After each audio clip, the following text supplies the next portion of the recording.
Hello viewers, आज हम explain करने जा रहे हैं एक पॉलिश मूवी। ये मूवी पॉलिश फिल्म फेस्टिवल की अवार्ड विनिंग मूवी है। इस मूवी में एक मदर और एक सन के रिलेशनशिप को दिखाया गया है। अपनी मॉम की उटपटांग हरकतों की वजह से एक बच्चा किस तरह से उस माहौल में अपने आप को संभालने की कोशिश करता है। पोलैंड के एक गांव में एक मॉम और उसका बेटा पैट्रिक रहते हैं। इस गांव की पॉपुलेशन बहुत ही कम है, लेकिन ये एक टूरिस्ट स्पॉट है। पैट्रिक के फादर यहाँ से कहीं दूर जॉब करते हैं, इसलिए मॉम और सन को हमेशा यहाँ पे अकेले ही रहना पड़ता है। पैट्रिक शुरू से ही यहाँ पे रह रहा है, इसलिए वो हमेशा से अकेला महसूस करता है। पैट्रिक के लिए उसकी दुनिया सिर्फ और सिर्फ उसकी मॉम ही है। वो अपनी मदर के साथ ही हमेशा खेलता है, वो अपनी मदर के साथ ही साइकिलिंग करता है और अपनी मदर के साथ ही हमेशा स्विमिंग करता है। वो अपनी मॉम के साथ अपने गाँव के पास चलने वाली ट्रेन के साथ रेस भी लगाता है और ये उनका डेली का रूटीन है। पैट्रिक की दुनिया तो जैसे उसकी मॉम ही है। पैट्रिक की सारी दुनिया उसकी मॉम के इर्द गिर्द घूमती है। पैट्रिक और उसकी मॉम का रिलेशन ठीक वैसा ही है जैसे हर किसी बच्चे का अपनी मॉम के साथ होता है, एंजॉयमेंट से भरा और प्यार से भरपूर। इस रिलेशनशिप में किसी और की कोई जगह नहीं थी। लेकिन पैट्रिक की जिंदगी में खलबली तब मच गई जब इस गांव में आसपास के सभी लोग समर वेकेशन की वजह से अपने बच्चों को लेकर पिकनिक मनाने लगे और अपने समर वेकेशन करने के लिए यहाँ पर रुकने लगे। पैट्रिक तो किसी से भी क्लोज यहाँ पर हो ही नहीं पाया, क्योंकि वो शुरू से ही अकेला रहा था। उसको किसी से फ्रेंडशिप करने में भी बहुत प्रॉब्लम होती है। लेकिन वो देखता है कि उसकी मॉम अब रात को रोज घर से बाहर जाने लगी हैं। पैट्रिक ने शुरुआत में सब चीजों से कोई रिएक्ट नहीं किया। पैट्रिक की मॉम को रोज शाम को एक कॉल आता और वो पैट्रिक को घर में अकेला छोड़ के ही चली जाती थी। पैट्रिक काफी देर तक इंतजार करता। कभी उसकी मॉम रात को घर लौटती नहीं थी और कभी देर रात को लौटती थी। वो थोड़ा सा टाइम पैट्रिक के साथ स्पेंड करती थी, लेकिन पैट्रिक को कल का बहाना देकर कि कल मैं तुम्हारे साथ पूरा दिन गुजारूंगी, अकेला छोड़ देती थी। धीरे धीरे पैट्रिक अकेलेपन की वजह से एंजाइटी और डिप्रेशन का शिकार होने लगा। वो अपने अकेलेपन से कोप नहीं कर पा रहा था, क्योंकि उसकी कोई फ्रेंड भी नहीं थी। अगले दिन वो देखता है कि उसके पड़ोस में कोई नई लड़की आई है जो शायद अपना समर वेकेशन यहाँ बिताने के लिए पास में रहने लगी है। पैट्रिक उस लड़की से दोस्ती करने की कोशिश करता है, लेकिन टिपिकल टीनेजर की तरह वो लड़की उसको कोई रिस्पॉन्स नहीं देती। अगले दिन जब पैट्रिक की मॉम घर से बाहर जाने लगती है तो पैट्रिक को बहुत बुरा लगता है और वो अपनी मॉम के ड्रेस पर जूस से भरा गिलास गिरा देता है, जिसकी वजह से उसकी मॉम उस पर बहुत चिल्लाती है और उसको डांटने लगती है। उसकी मॉम उसकी हालत नहीं समझ पा रही थी कि वो अंदर से कितना अकेला महसूस कर रहा है, लेकिन जैसे उसको कोई फर्क ही नहीं पड़ता। वो अपनी ड्रेस चेंज करके फिर से शाम को अपने बॉयफ्रेंड से मिलने के लिए निकल जाती है। पैट्रिक अपनी मॉम का पीछा करता है और देखता है कि कहाँ जाती है। कुछ देर जाने पर उसको पता चलता है कि वो हमेशा अपने एक बॉयफ्रेंड से मिलती हैं। पैट्रिक को अपनी मॉम के पीछे जाते वक्त एक हिरन का बच्चा दिखता है जो अकेला सड़क पर घूम रहा था। ये डायरेक्टर का मेटाफर है कि किस तरह से हिरन के बच्चे को भी उसकी मॉम ने अकेला छोड़ दिया है और वो इस सुनसान से जंगल में अकेला घूम रहा है, जैसे कि पैट्रिक भी अपनी मॉम के बिना इस पूरे गांव में पूरे समर वेकेशन में अकेला पड़ गया है। पैट्रिक को हिरन के बच्चे को देखकर जैसे कुछ हौसला मिलता है और वो अगले दिन नए दोस्त बनाने के लिए तैयार हो गया। वो पास में आई लड़की माइका से बात करने लगा और थोड़ी देर एक दूसरे से बात करने के बाद में वो दोनों एक दूसरे के दोस्त बन गए। माइका बताती है कि उसके पेरेंट्स का डाइवोर्स हो चुका है और वो खुद भी बहुत अकेला महसूस करती है। अब माइका और पैट्रिक में काफी दोस्ती हो जाती है और अब पैट्रिक वो सारी एक्टिविटीज जो अपनी मॉम के साथ किया करता था, साइकिलिंग करना, स्विमिंग करना और लेक के पास बैठ के टाइम स्पेंड करना, ये सारी चीजें अब वो माइका के साथ करने लगा। उसको माइका के साथ अब मजा आने लगा था और अब वो अपनी लोनलीनेस और एंजाइटी को थोड़ा कम कर सकता है और अपने पेन को माइका के साथ शेयर भी कर सकता है। उसको भी अपनी मॉम की कमी कम महसूस होने लगी थी। अगले दिन पैट्रिक के घर पर वो लेडी आती है जिसके हस्बैंड के साथ पैट्रिक की मॉम का अफेयर चल रहा होता है। वो पैट्रिक को तो कुछ नहीं बोलती हैं और उसकी मॉम उसके घर पर नहीं होती, तो अकेली बैठ के वो बहुत रोती है। पैट्रिक गुड बॉय की तरह उसको कुछ खाने को देता है।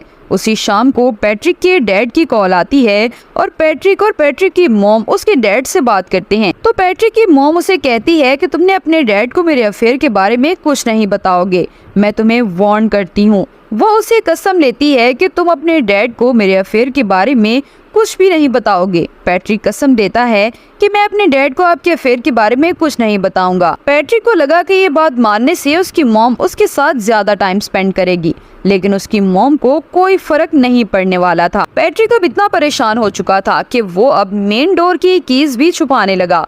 वो अपनी मॉम को जाने से रोकने लगा, लेकिन उसकी मॉम उसको मार के उससे लड़ झगड़ के भी अपने बॉयफ्रेंड से मिलने जाती थी। पैट्रिक चाहे अकेला बैठकर कितना भी परेशान हो, उसको जैसे कोई फर्क ही नहीं पड़ता था। पैट्रिक के लिए अब एक सहारा उसकी नई दोस्त माइका थी, जिसके साथ वो काफी टाइम स्पेंड किया करता था और यहाँ के पिकनिक स्पॉट लेक में स्विम करता और वहाँ पर गेम खेलता।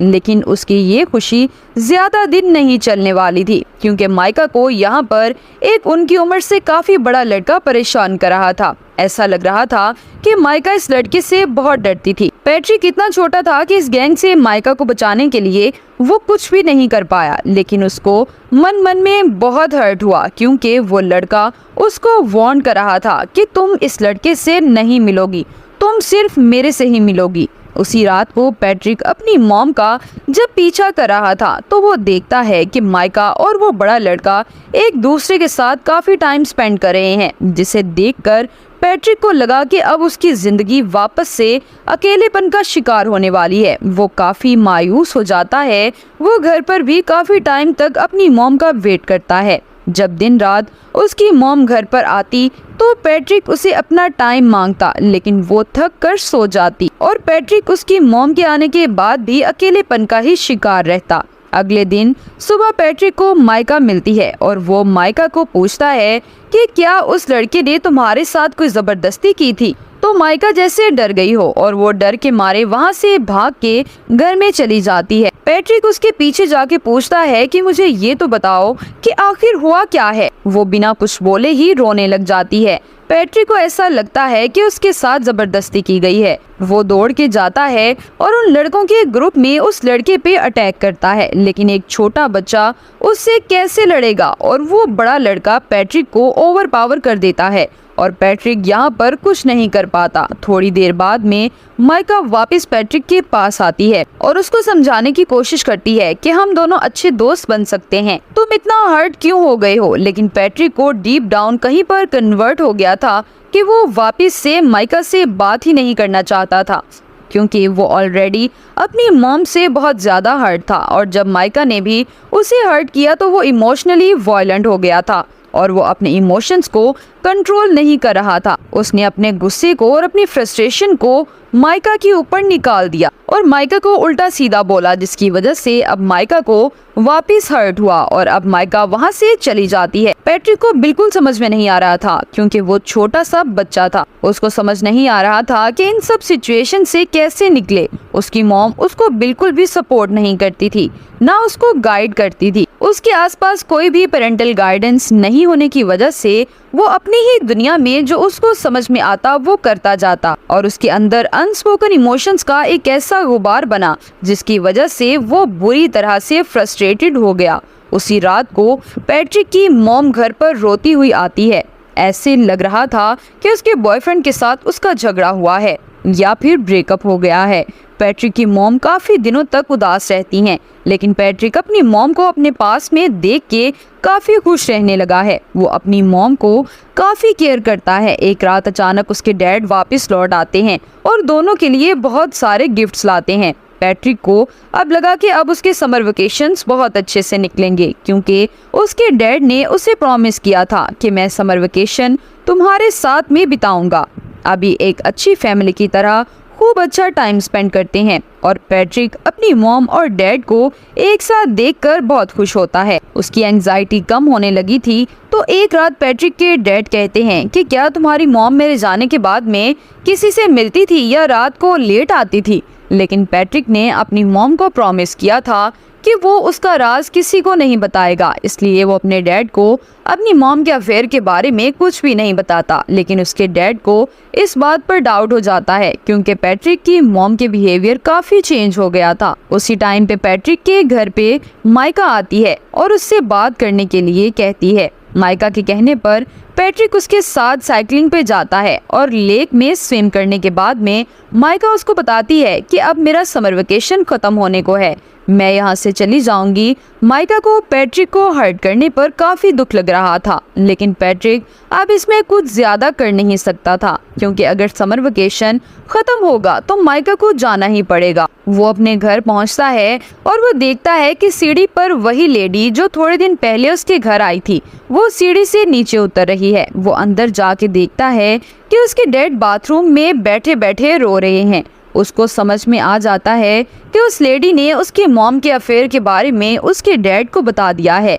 क्योंकि उस लेडी के हस्बैंड के साथ ही उसकी मॉम का अफेयर चल रहा था। तो इस बात से दुखी होकर उसके डैड ने अब ये डिसाइड किया कि वो यहाँ नहीं रहेंगे और वापस जॉब करने चले जाएंगे और शायद कभी वापस नहीं आएंगे।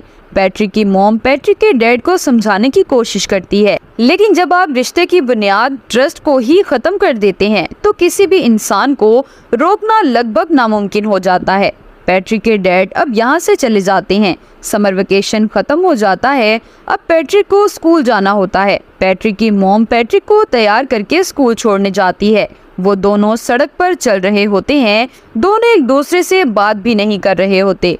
पैट्रिक को अपनी मॉम पे बहुत गुस्सा है क्योंकि उसकी मॉम की वजह से उसके डैड उसको छोड़कर चले गए। उसके सेल्फिश बिहेवियर की वजह से वो किसी से घुल मिल नहीं पाया। वो मेंटली इतना ब्लॉक हो गया कि दूसरे बच्चों से बात भी नहीं कर पाता था और ना ही उसको अपनी मॉम का प्यार मिलता था। अब वो रेलवे ट्रैक को क्रॉस करने वाले हैं। उसकी मॉम आगे जा रही है और बच्चा पीछे छूट जाता है, जो कि डायरेक्टर का मेटाफर है कि आप अपनी जिंदगी में आगे बढ़ रहे हो और बच्चों को अपने पीछे छोड़ दिया है और इन दोनों के बीच में न जाने कब ट्रेन आके आपके सपनों को, आपके अपनों को कब कुचल दे, पता नहीं चलेगा। उसकी मॉम पीछे मुड़ के देखती है कि पैट्रिक पीछे रह गया है। वो ट्रेन को देख के डर जाती है और रोने लगती है कि उसके बच्चे का क्या होगा। अचानक से इस मोमेंट की वजह से उसको रियलाइज होता है कि उसकी जिंदगी में कौन इम्पोर्टेंट है, उसकी जिंदगी का हिस्सा कौन है। वो आदमी जिसको वो रोज मिलने जाती है या फिर वो हस्बैंड और उसका बेटा जो हमेशा उसके साथ थे।